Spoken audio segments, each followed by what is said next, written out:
Hello, here is Explode Your Coaching Business podcast brought to you by gtex.org.uk.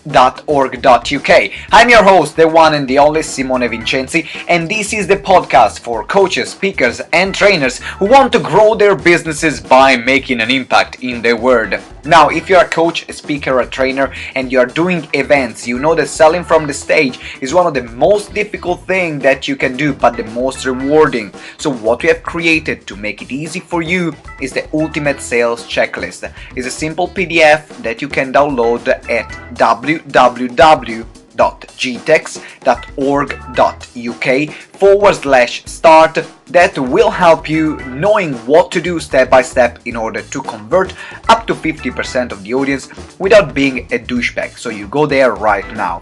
Now today we have the pleasure of introducing the one and the only Steve Miller. Now, Steve has been featured on BBC, ITV, Hello, This Morning, Sky Living, Daily Express, Daily Telegraph, Sunday Times, Daily Record, The Sun, Daily Mirror, as well as a wide range of highly street consumer magazines such as GQ, Zest, Closer, Cosmopolitan, and Grazia. Now, he's not only always on media, but also he's great at getting people to monetize their gifts. So we talked about how to approach media, why a beige personality will kill your business, the reality of the coaching industry, and how to monetize your talents online, and much more. Steve has been a pleasure to interview, and I'm sure that you will love him too.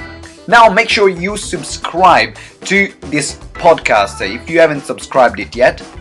And if you have any question, you can talk to me and send me an email at simone@gtex.org.uk. They go straight into my inbox and I will reply to you personally. Without further ado, welcome to episode 31. Wow, jeez, 31 of Explode Your Coaching Business Show.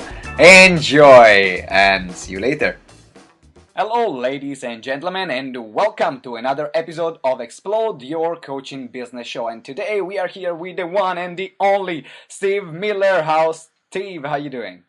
It is great to be here, and listen, thanks very much for having me on. And I get these kind of requests so often, and I saw your little face pop up, and I thought, well, he looks quite handsome, so it's absolutely worth talking to you. So yes, I'm very well. I'm sat in my room with a glass of water, and I'm looking forward to this conversation. I'm sure it'll be very interesting. And I'm looking forward too. And probably that picture that popped up, that wasn't my face. There was me with a picture with Les Brown, so probably the pretty face was the one of Les Brown. Mine is the ugly one on the side. But moving on this, what I want to ask you is, you had an incredible, oh my god, you had an incredible career. You wrote books, media, television, TV show, businesses. How the heck did you do that? Where did you start, Steve? It makes me feel like a right diva, you introducing me like that, but it's very, very nice of you too. Well, I have a very down-to-earth background, and I think the reason I start by saying that is I owe a lot to it. I lived in a council house. I was brought up in a council house. My mum and dad still live in their council house. They did buy it eventually. I had a very, very working class background, and throughout my childhood, I had a great upbringing, and my mum always used to say to me, stop faffing about and get out there and do it. And my dad did the same. So my mum, my mum was a cleaner. My dad worked in a factory. Right. We didn't have much money. They worked hard. They brought me up to value everything. But did you ever sorry to interrupt you, but did you ever feel there was something was missing in there? Because sometimes I can see, I work in a lot of schools, and there are a lot of children and young people that compare themselves with other people that have more. Did you ever feel in your upbringing that there is something missing here? No, I mean, there was moments where I used to think, I'd have a friend and they lived in a posher type house or something, and it was and I do admit it was sometimes a little embarrassing because I'd bring them back to where I lived and whatever.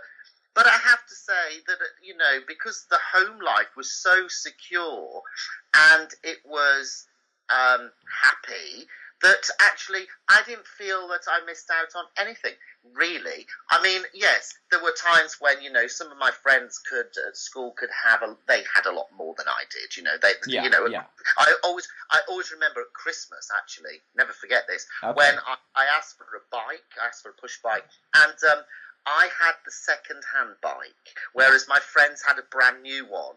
But do you know what? I wasn't a spoilt brat. Right. So you were not like bitching. It's like, why didn't you get me the new bike? No, Okay, no. right. Well, I mean, inside myself, I'd have loved a new one.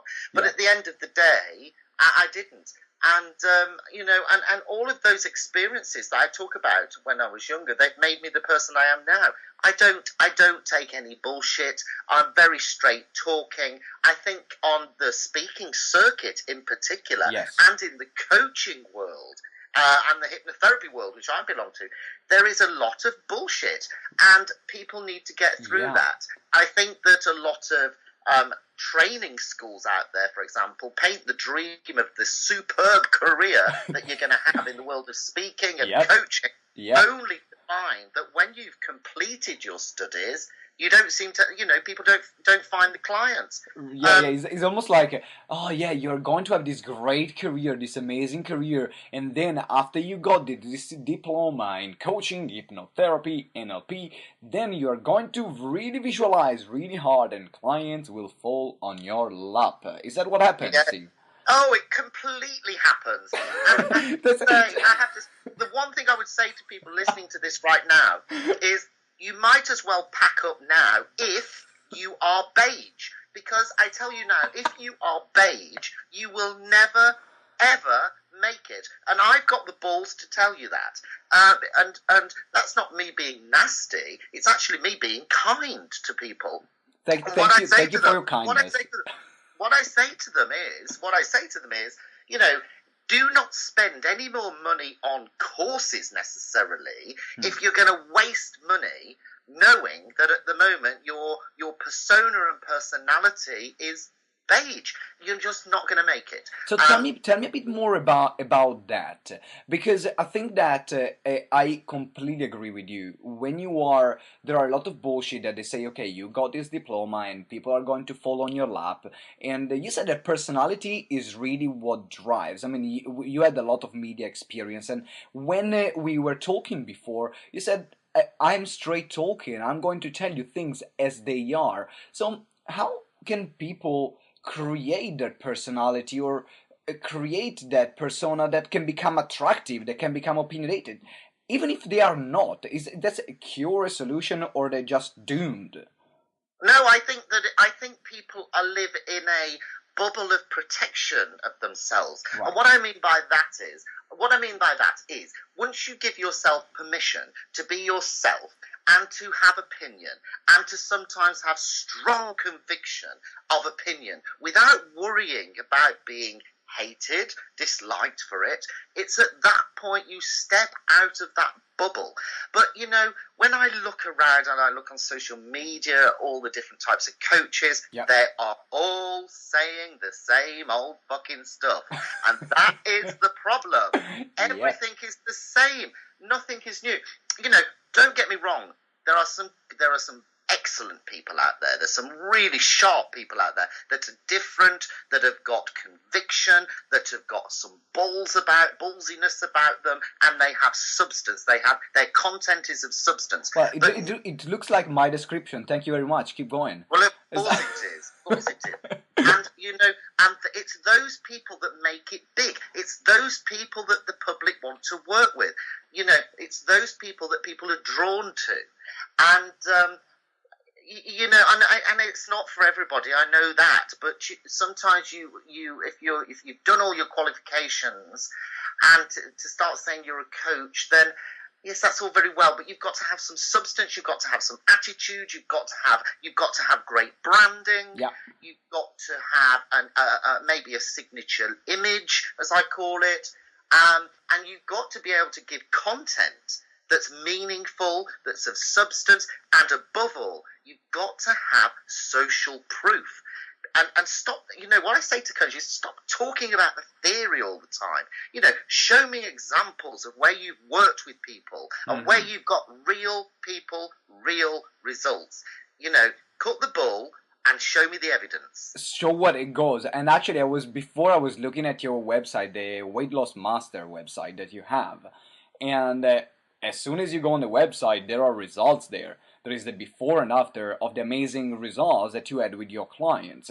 Now, keep talking about the personality and speaking your mind and talking about what you really believe in and becoming opinionated. Was there ever a time where you said to yourself, Steve, why didn't you shut up in that moment? Like, what was the worst moment where you express your opinion and sometimes things go like spiraling down and you cannot control them anymore? Have you ever had one of these moments? Well, I have done, I'm sure I have, and I've had lots of them over the years. I remember doing a breakfast television interview with a psychologist, and I remember doing, fortunately being a gay guy, there was no threat, but I remember sitting next to her and me putting my hand on her knee. She was a very attractive woman. Very attractive, and I know I came over a little bit patronising, and of course, I kind of wrapped my knuckles for that. So there's been that. In my personal life, there's been lots of moments where I've been embarrassed, but we can't talk about those, darling. Lots of them. But the thing is, what you do, of course, in your career, you make mistakes and you have embarrassing moments. But those embarrassing moments can make you famous, and that's what people need to realise as well. I'm trying to rack my brain of thinking of other things that have happened career-wise, but if I can think of something, I'll come back to it. You come back to that later, because you said, okay, there are moments that make you famous. What do you think that made you famous? Oh, well, you're going to love this one, because I don't think you know this. Go for it. Well, about 12 years ago, I done. So when you were 15. Oh, of course. I've had about 6 facelifts. But no, this is a great example for people listening to this. About 12 years ago, I decided that I wanted to drive the traction within my business. I was kind of setting out. And I thought to myself, right, I've got to be different. Beige does not work. Beige goes bust. So what I did, and this is what I did, rather than calling myself a life coach, I called myself the life bitch. And I tell you what happened, and everybody out there, you can't have it because I trademarked it. Damn it! I was actually thinking about. I was like, okay, now I'm taking it. I'm going to be like this. I became the life bitch, the speaking bitch, or something like that. Yeah, the life bitch. And what happened was, I instantly, it gained traction. I was getting results anyway for clients in the world of weight loss at that time. Yeah. But because the media was sort of, my God, the life bitch. What happened was, I suddenly got a lot of press attention, and suddenly my career took off. And within a few months, I got a book deal. I got my first book, my publishing house book deal. I was given quite a large amount of money. What book was that for? What was the my first publishing house book it's called Get Off Your Arse and Lose Weight. Yep. And, Get Off Your Arse and Lose Weight by the life bitch Steve Miller. Now, bestseller, just for the title. Yes, and this is an example of where, when I talk about, don't be beige, I'm not suddenly saying, you've all got to be hard and nasty and ruthless or anything like that. I'm saying be different. Be different with your brand name. Be different and stop calling yourself a coaching business, for example. There's hundreds of them. The market is saturated. Yes. Think of something else. What I say to people setting out is, think of the sort of condition that you treat or support people with. So if you treat people for confidence, Yes. maybe you are, off the top of my head, maybe you are the confidence captain or something like that. You know, I'm not saying that's the right one, but I like it. you come up with a brand name that is aligned to the condition that you treat, or the service you give, rather than calling yourself an airy-fairy bloody life coach. Which everyone is a life coach. I mean, it's interesting. I used to go to a lot of networking events when I was starting my business, and everyone was a life coach. Like I would say, what are you doing? I'm a life coach. What are you doing? I'm a life coach. What are you doing? I'm a life coach. What are you doing? I'm a life coach. Like the 17 life coach I met, I was like, oh, damn, like this is well, and crazy. the other thing, I mean. And when you meet some of these life coaches, I mean, many of them could not inspire the thirsty to drink water. They really couldn't. I mean, there are people that I meet that call themselves a life coach, and I think, my goodness, you look like you could ring them out. Yeah, you know? yeah. You need a help, and you know what? This is really interesting. Because I think that sometimes, in particular in this industry, there are a lot of it attracts a lot of people that want to give, that they by nature they are helpers, and they want to give to other people, and they want to give back, but also they actually don't know how to take care of themselves. So have you ever met someone, or have you actually, back to you, were you ever been in that situation where you were saying, I actually need to change the stuff on myself before teaching it to other people? Or were you always this way, straightforward, getting things done, high achiever? Like, how was your journey there? No, it's a very good question, and you raise a very salient point with myself, because in the early days in particular, I've always been what I am, which is direct and to the point and straight talking. I have a heart. I'm very compassionate as well, but I am to the point. But in the early days, I found it difficult to give myself permission to be me. Right. I thought I had to be like everybody else. And I thought that, I would not have a successful coaching business and a hypnotherapy business if I was the true person that I am now. And I would say that I had to sit back and mentally give myself permission to be me, to recognize that we are all fallible, that I will make mistakes along the way, and that's okay, that's fine. And something just clicked in my head. Something just said to me, actually, Steve, you can be you. If you're unpopular with many people, it does not matter. It doesn't matter. Because you know what? And I thought back then that I recognised that for every person that didn't like my style and didn't like what I stood for, there would be at least another person that loved what I stood for. And I have to say, it's very interesting actually, because it makes it's like, I mean, you take Donald Trump. I mean, I was absolutely shocked that he won the election. Oh my God! Let's not go into that. We won't go into the politics of it, and of course not. But the illustrative point here is that he stuck to who he was, although he's softening now, and for every hater, he had a fan. Yes. That's so true, and I think I can picture there when you had this aha moment with you looking at the sky and this beam of light that was coming down to you, and you said, I can be myself now. It's like I can picture that. Now you have been also after your book deals, then you also had you were a TV host of your own program, which was Fat Families, right? And with Fat Families, now it can be seen in more than in 12 countries. It's been a huge success, and also that led to for you going complete media interviews, TV channels, newspapers, and a big question that all my clients ask me, or people that I had when I started, is, okay, I'm starting out. How do I get on bloody media?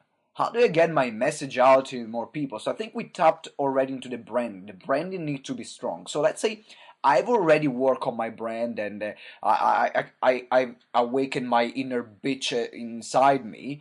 And then what else could I do? Well, it's about finding something. If you want to gain exposure via the media, and if you do it and you conquer it, you will always be busy. Um, but you have to offer something that is different. And that does not mean, by the way, and I want people to realise that doesn't mean you have to be Mr. Nasty, Right. or you have to try and be Steve Miller, because you don't. You can. So, for example, let me give you an example. Go for it. At the other extreme. If someone listening to this is a coach who believes that when you walk down the road, you do a certain routine with people on the street to make them suddenly increase their self-esteem level. So, for example, they walk down the street and do some sort of routine for somebody, and and then it finishes with hugging them or giving them a kiss or something. And that person is gaining a lot of social proof of people saying, you know, my goodness, my life was pretty awful, but now I had this routine done to me, which was very odd, but it was so loving and all of that sort of thing. And you've got many people championing that, and it's unusual. Then a journalist will be interested.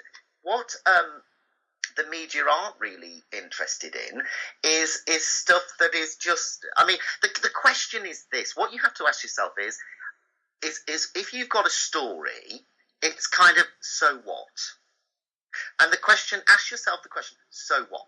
So if the answer to that question is really meaty, so what? I'm going to learn this. This is new. It's never been done before. It's fresh. People are raving about it. It's unusual. It's jaw-dropping. Then you're likely to get the media hooked. But if you're talking about general everyday life coaching, I'm afraid you're going to find it difficult. You've got to have newsworthy stuff that's real, that's rich in content, and you have to have and if this isn't a word, but I'm going to use it, an unusuality. Now, talking about unusuality, is there a way? Have you ever found a way that can take the usual and turn it into unusual? I'll give you an example. So, for example, something that really launched me and got media attention was my TEDx, which was entitled "Sleeping with Your Clients." So, the TEDx was sleeping with your clients. Like, what is this guy really sleeping with your clients? And immediately you see me on stage playing a didgeridoo. It's like, okay, someone is playing a didgeridoo and is sleeping with their clients. What the heck is going on here? And I found a way, for example, in there wanted to talk about marketing and sale and a way for businesses to interact better with their customers. So that was the main message. So I put my own twist. Do you have a method or a tip or piece of advice that you can give to say, okay, this is the same old content, put your twist. How can you create that wow factor? Well, you highlight the key point. Creativity is at the heart of success in so many ways. There's not one answer, really. It depends on the situation. But when I do business coaching with people, for example, one of the things I'll say is, elevate my status. Help me elevate my status. And I said to someone the other day, for example, they're not going to do it, so I can tell you. I said to them, they're a hypnotherapist, and they're pretty successful, and they want elevate their status and become more of a name out there. And I said, why don't you set up, because it's aligned to what this person does. This person I'm talking about treats clients that have sexual dysfunction. Okay? Yeah. They have sexual dysfunction. It's a clinical business. It's very professional, Yeah. But I said, why don't you open the very first, because I don't think there is one, the very first naturist hypnotherapy center. Okay. that would definitely get media. That would definitely get. Oh, I know it would. I know absolutely it would, because it's and then you go back to my question. So what? What makes this newsworthy? Well, the very first thing that makes it newsworthy, it's never been done. Yes. It's new. As far as I know, I might be wrong, but as far as I know, I don't believe that's been done. A naturist hypnotherapy center or coaching center, to my knowledge, has not been done. And that's, that makes it newsworthy. You're gonna have a lot of people that attend that saying this is fantastic because it's freedom. We all talk about being free with ourselves, and naturists do as well. So, and that was my idea. That was my idea. So, we have this very cheesy statement of think outside the box. What you've got to do... Incredibly cheesy. It's very cheesy. Yeah, you've got to remember there is no fucking box. That's what you've got to remember, okay? Thank you. Is Amen. The box over. So there ain't no box at all. And, what I would say, as long as it's kind of legal, decent, and honest, you're okay.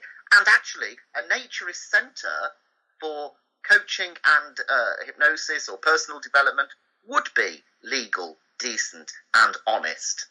It would. Talking about, let's get to know you a bit more now. What is the weirdest legal thing that you've ever done in your life? Oh, legal thing. Legal. Let's not go into the legal one. Let's keep it legal. I'm trying to think. Actually, have you ever done anything legal in your life? Do you mean have I ever done anything illegal? No, legal. Yes, you've done legal stuff in your life, right? Legal. I live a clean. I mean, I have a very clean life. Okay, that's brilliant. So I'm actually very. I'm not prudish at all. Nothing really shocks me. But I have ethics and morals and whatever. But no, I've not. I live a clean. What is the weirdest legal thing that you've ever done in your life? Weirdest thing I've ever done.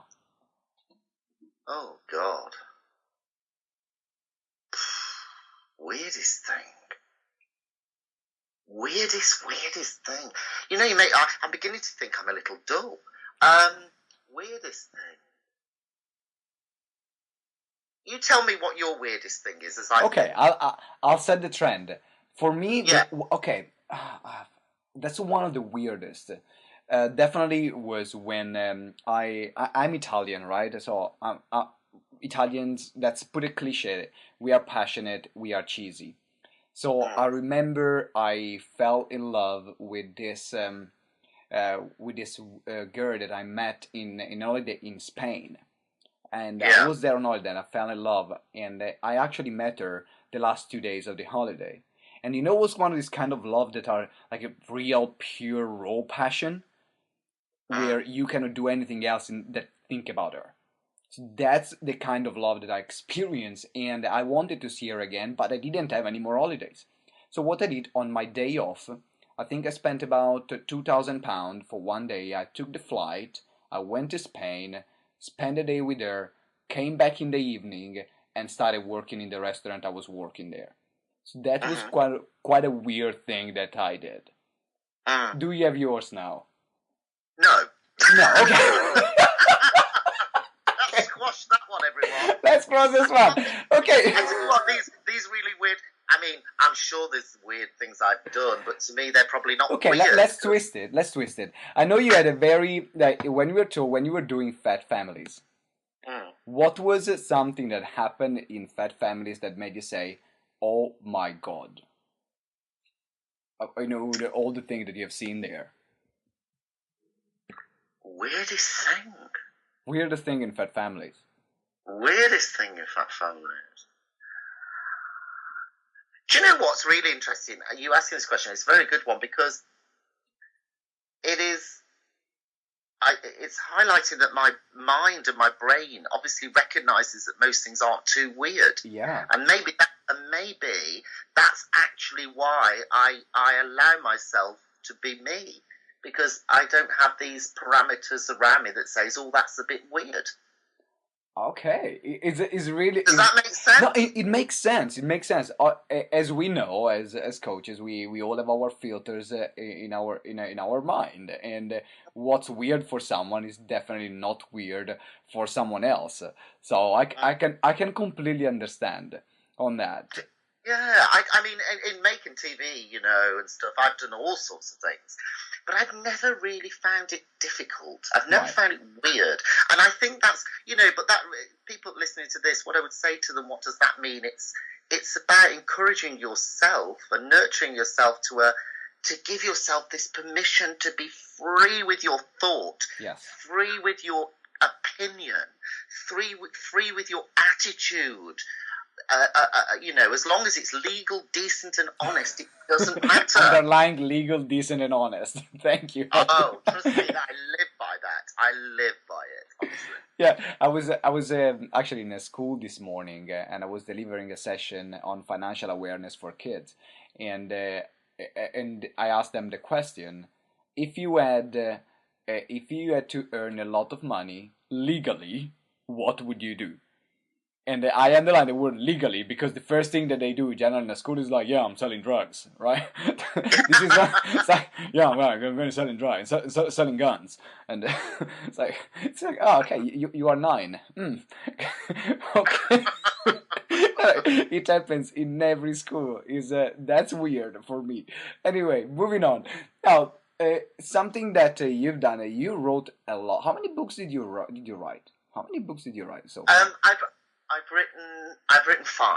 Because I was counting them. I almost lost the count when I was looking at all the covers that were on Amazon under your name. And I get asked to write books now, but I decided to call it a day 2 or 3 years ago, actually, maybe 3 now, because I'd had enough, to be honest. I mean, but what I would say to people listening is, for your own halo effect and for your own social proof, to elevate you and your status as a coach, as a therapist, or whatever you do, writing a book can really help you. It really can help you. But what I would say is this: don't expect to sell lots of them. Right. Okay.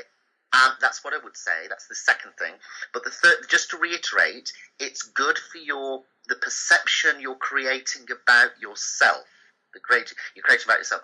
And the wonderful thing now, of course, as a coach, is that you can write your own e-guides, for example, and there is a guy, and write your own books. You can self-publish, and what I would say to people is sell them at a very low price if you want to get some volume. Yes. In terms of make a bit of money. And there's a guy that I know who's written a book about he wrote a book about his life, and I think he's sold about 250,000 of his book now. That's so not bad. He's making a lot of money. He's doing very well. So congratulations to him. So congratulations to him, yeah. And do you like writing, or was it just one of these things that you have to do in order, like, to elevate your status? And the reason why I'm asking this, it is because I wrote 3 books, and I'm actually writing my 4th soon. And for me, it's just a pain. It's one of the things. Oh my God! Like, do you actually like writing? No, I absolutely love it. Okay. I mean, I left school with absolutely zilch qualifications, but and I sort of gained my brain later on. But I love writing. Did you buy it somewhere, or? I don't know what happened, really. I suddenly became this late developer. But no, I love writing. I love writing e-guides. I love writing, from the smallest things of my posts on Facebook through to writing a book of 70,000 words. I love writing. And I would say to anyone that is a coach that's just qualified, think about your book, but think about making it different. Do not use dull titles for a book. The 7 secret of success. Yeah, dull. I mean, the one of the worst ones I wrote, actually. Well, no, the content's really good, but the title, when I look back, the title, what should I say? The title, 7 Secrets of Confidence, actually could have been a little stronger. I mean, my best-selling book by a mile was Get Off Your Arse and Lose Weight. Yeah. Yeah, it makes sense. It really grabs attention. And do you have something that you do before you write your book, like either a ritual or a scheduling or a way that you plan writing? Because you wrote 5 bloody books. I mean, it's not something to underestimate. So, Is it something that you do, like you put you sage yourself and you put some incense in the rooms, do a bit of macumba, or just going straight into Do I writing? what? Put incense in the room? Yeah, like, some people Oh, have you this can, like yeah, weird no, rituals. I do not. No, I Okay. tell you what I do. I don't sit there cross-legged, burning incense and doing meditation. Oh, you don't? No, That's disappointing. This is. God, absolutely, I do none of that. I find all.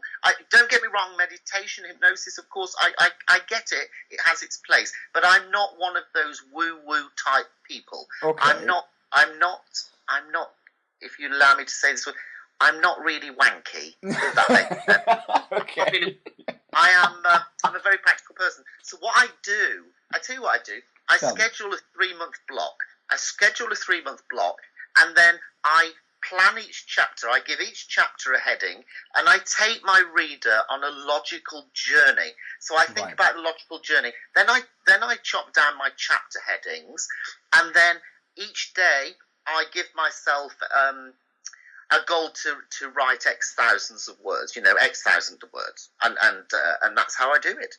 And I do write as I talk. I have to say, I'm not big on making things more complicated than they need to be, and I think that's why with clients, coaching clients, that's why I've been pretty successful, because they kind of they know that I have a brain, I understand theoretical models, but I make it exceptionally practical. And that's what you have to do with a book. A coaching book needs to be really practical. What do you mean about practical? Can you give an example about what you mean about practical?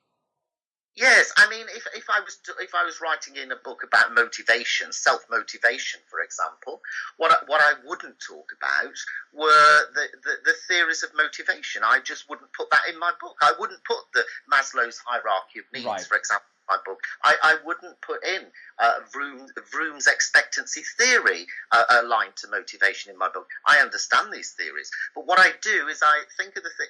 I make it more practical. I like to give my readers practical things that they can do to enhance their life, rather than talk to them about theory.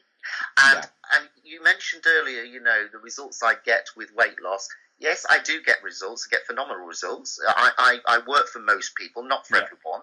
I'm not up myself like that. But the reason I do well, I think, is because I give them practical things to do.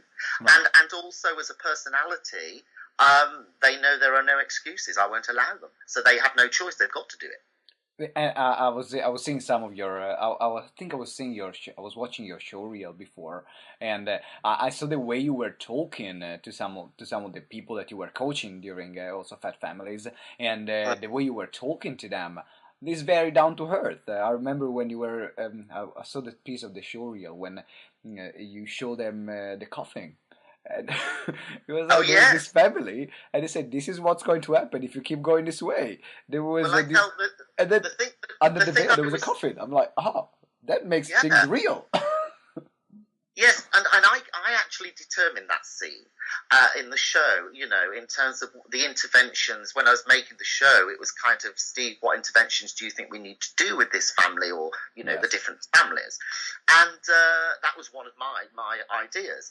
And I said, look, what happens is a doctor will say to you, if you don't lose weight, you're too fat. Well, doctor won't use the fat word, I do. But if you're too fat, you're gonna probably die early. Let's get real here. So I wanted, and it came from the heart, I wanted to show what the doctor was saying, because it's more powerful. The visual image is more powerful than the words spoken. And that's why I did it. And yes, again, how does that align to coaching? About being brave, about being creative, about not worrying if you're going to be disliked for it. As long as and this is the key, as long as it comes from a place of care, it's okay. I like it. And it must come from that place of I genuinely do this because I want the best for my client. And you know what? Straight talking, to the point, no messing, blah blah blah. But there is nothing more joyful than seeing a client's end result when you've helped them turn their life around. Yes. And there are not tears of sadness anymore from the client, but tears of confidence, happiness, joy, all of that emotion. You know, and yes, sometimes you got to be cruel to be kind. The truth hurts sometimes, but as long as you come from a place of care and consideration to help someone live a better life, that's absolutely fine. That's and I love what you just said. Now, last question on media, and then we move on to another topic. Okay. We are going to tap into how really to monetize your talents, which is something new that you're doing right now at the moment. But before we move into that, what I want to ask you is, you keep appearing on media constantly, and do you have a process? Do you have an agent? Do you contact media yourself? Obviously, the more you've been already around media, so it's easier to a point to keep going, to keep appearing on media. But what do you do? Do you contact them personally? Do you have an agent? How do you open doors for yourself? Well, I mean, I've built it up, so a lot of the journalists know me now, so I get contacted directly. I'm very fortunate like that. Yeah. But I it's also just because I can. It's like, yeah, I can. but you know, it's not actually as difficult as what people think. Mm-hmm. But it's about having the creative content that makes something newsworthy. Right. And then so you've got a creative story that is different, and that question, so what? There has to be a number of reasons. So what? But then what you do is you can use Twitter is great to get a story out there, okay. and also you know. Getting on the phone to the journalists and letting them know you have something they might be interested in. And to be quite honest, if it's of newsworthiness, journalists want to hear about it. The other thing to do, make sure that you've got a very good content-rich press release. Journalists now are very busy people because they've had cutbacks and different things. So the more work you do for the journalist, i.e. a great press release, good photography, great quotes from people, so you know, from clients or whatever, and if it's of substance, you're on your way to get some media coverage. And what I would say is this as well. Even if you get media coverage in the local press to start with, often the national press, if it's a really interesting story, will actually pick up on it anyway. Yes. So start from a small seed and let it grow is my recommendation. Thank you. Start from a small seed and let it grow. Now, question for you before we move on into monetizing your talent is, in life, I think we all have those turning points. We all have those moments where either we need to face ourselves, we have this conversation with ourselves in front of a mirror or in our head, or we are walking down the street eating an ice cream, or a pigeon like shit on our shoulder. There's all these kind of moments that are turning points for our lives.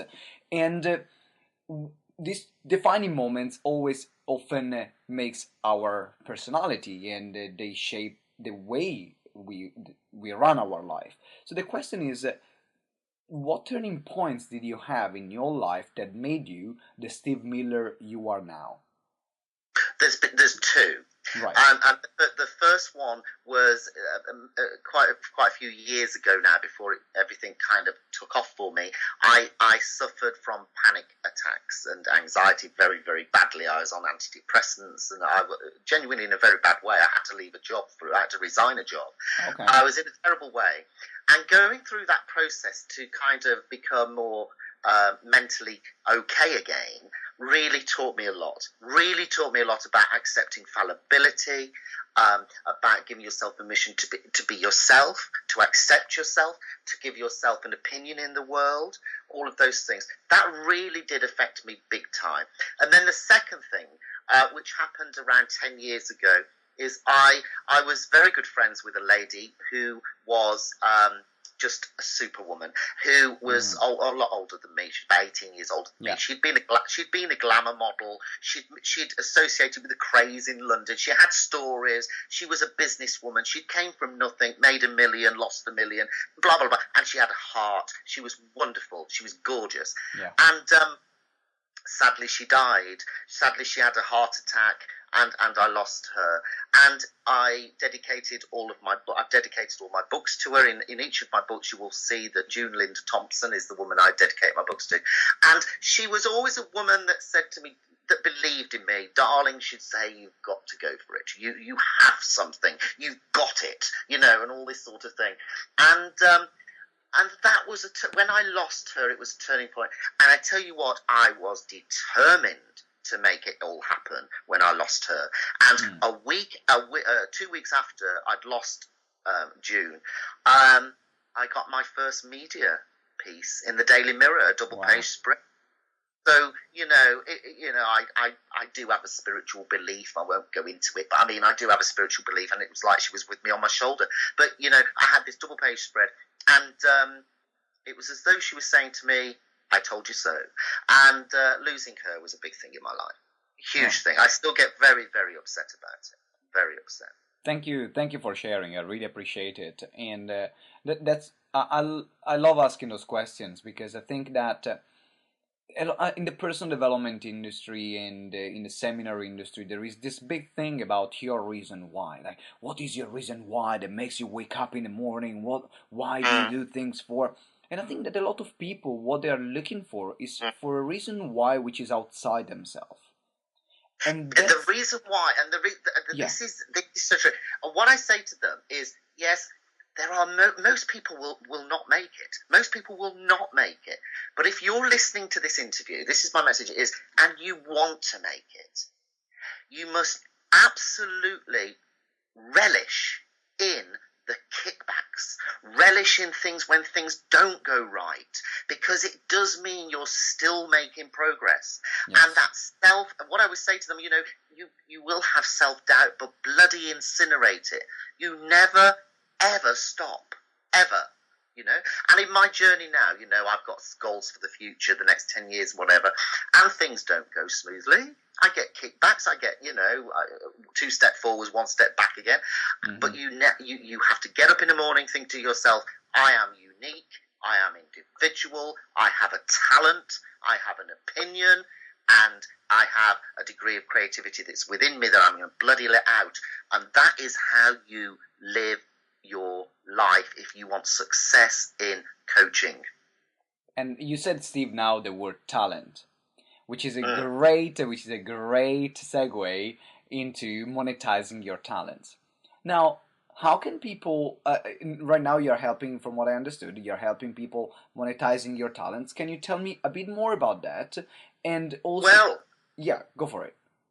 Yeah, sure. I mean, what happened was I now have a very good, solid weight loss business, and that's great. But I've always had a business brain. So about 3 years ago, I met a guy, Andrew, who just on the off chance, really. Anyway, to cut a long story short, we got together and recognised that there was a gap in the market for helping people to make, coaches in particular, make money online. Because a lot of people have a talent, and the beautiful thing is now we can sell that talent, knowledge, skill set that we've got through products such as MP3s, such as guides, through e-courses, blah, blah, blah, blah, blah. Yeah. So we set up a company, which is still a new company, and people can join the Facebook group, Monetize Your Talent on Facebook. And we're building this company up. It's a little baby company that we're building very nicely. We sell products to help people build their e-course, monetize the talent. There's a product on there people might like, actually, which is called Pimp Up Your PR. Pimp Up Your PR. And it's a product. Yeah, it's a product I put together based on my experience to help people break into, get some media coverage and all that sort of thing, called Pimp Up Your PR on Monetize Your Talent website. Pimp it up. Pimp it up. We can all pimp it up. Honest to God. Yeah, you can all pimp it up. And that's great. So coming back to the question, so we set up this business. It's going great. And And that's all I can say on it, really. That's all I can say on it. Now, what I would love to ask you is, now, what can help people monetizing their talent? So what are the things that, if I want to monetize my talents online, say I come to you and I say, Steve, you know what? I've got this great talent. People call me the Italian stallion of the personal development, right? I got this great talent, but I don't know how to monetize it, and I want to monetize it online. What are the things that you will say, Simone, these are the things that you need to consider right now if you want to monetize it online? Yes, well, first of all, we have to niche it tightly. Right. So the more niche, never mind niche, you need to super niche. So, for example, if you came to me and you said, I'm this character and my talent is I can help guys chat up women to have dates with them within 5 minutes. That's really, relationship-wise, that's great. But you can even super niche it down into, the super niche would be understanding, for example, the 10 key influencing strategies to chat a woman up so she falls in love with you very quickly, or something like that. So I want this. What I'm trying to illustrate is you super niche it as much as possible. Then what we talk about, and this is the next point people need to think about, is who is the ideal client? The ideal purchaser? Do not try to sell to everybody, because if you do that, your marketing will be all over the place. Your marketing will be all over the place. You want to really be focused. And then this is where most people go wrong, okay? This is the key thing. Go for it. Have bucket loads of conviction in your marketing, and let out that personality so people want to know more. Yes. Not just about your product, but about you as the pioneer, as the expert, as this guru sort of person in alignment with this product. And, and that's how you do it. And often people say, what's this? You see all of these things on social media about, how to get rich quick and lie on a beach forever and all that sort of thing. Well, there is no magic secret. There isn't a magic way. The way is, and this is where me and Andrew, we are no bullshit. We give people the honesty. There is no magic thing you can do on YouTube to monetize your talent. There's no magical thing you can do on Facebook to monetize your talent. You can use those, but of course there's problems. I was still looking for it. Damn it. Say that again? I was still looking for it. I wanted my magic pill. But, yeah, exactly. And people do. And people do want the magic pill. They want the magic pill on how to get clients. They want the magic pill on how to monetize online. They want the magic pill how to get through to the media exposure, all of that sort of thing. Listen, guys, this is what I say. I've got my 3 C's, actually. I was thinking about this. I hope I can remember them, because I came up with this yesterday. Go for it. Someone said to me, what do you think? And I said, actually, I think it's 3 C's. You have to have competence, i.e. substance. Mm-hmm. You have to have credibility, which is your social proof, and you have to have conviction. And when you've got those 3 C's in place, people start wanting you, and people start buying your products. People start being interested in you. You make a name for yourself. Right, so it's a competence, credibility, and conviction. Conviction. Yeah. Competence, credibility, conviction. I'm going to take a poster and write them up in my room now. Now, Steve, thank you. Now we are wrapping up. Unfortunately, I'm really sad because there's almost 1 hour in this gone, and I feel that I need to take you out for dinner. I want to talk more to you because you are freaking awesome. Definitely one of the best interviews on this podcast. This is just going to go out for everyone, not because only it's jam-packed, but also was great interviewing you. Now, how can people know more about you? Where can people find you? If someone says, you know what, Steve, you are my new idol. I want your poster in my room. Where can people find you? Oh, I'm always open to offers, darling, I tell you.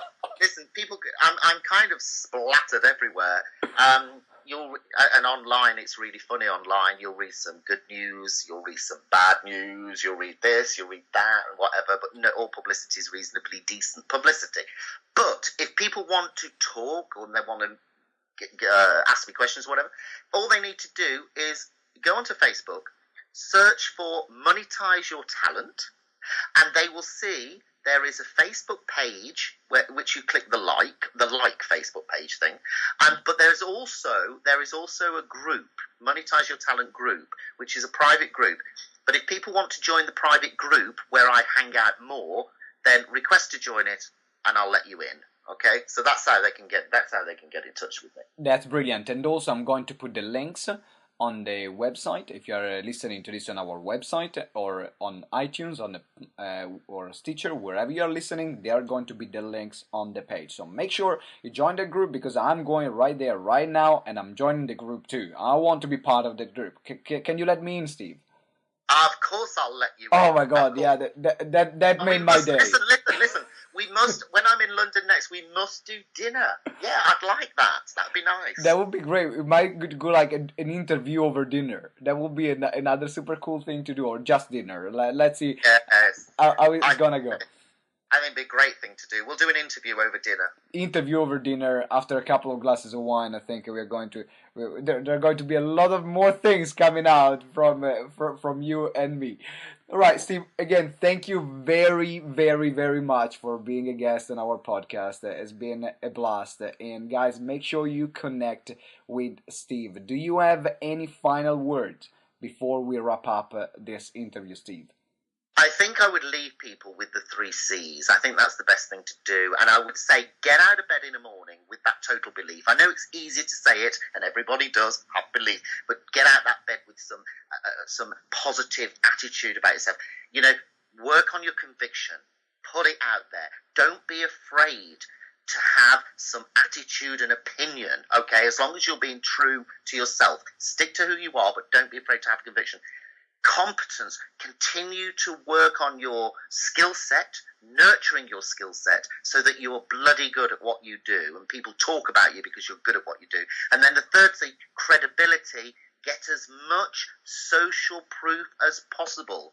And those are the 3 C's I'm going to leave you with. And you know what? From the heart, I wish everybody every success. It can be a tough journey. Most people, I said at the start of this interview, you know, most people won't make it. I stick by that, but you might be one of them that does. Hold on to that belief. Brilliant. Thank you very much, Steve. Guys, thank you very, very much for listening. You are awesome. Remember, this podcast works because of you, and this is why we are running Explode Your Coaching Business. So make sure you subscribe if you haven't subscribed yet, and make sure you leave us a comment and tell us and tell Steve how amazing he is, and also what kind of content would you like to hear from this podcast. Guys, thank you very much from Simone Vincenzi and Explode Your Coaching Business Show. From me and Steve is everything. Have a fantastic day.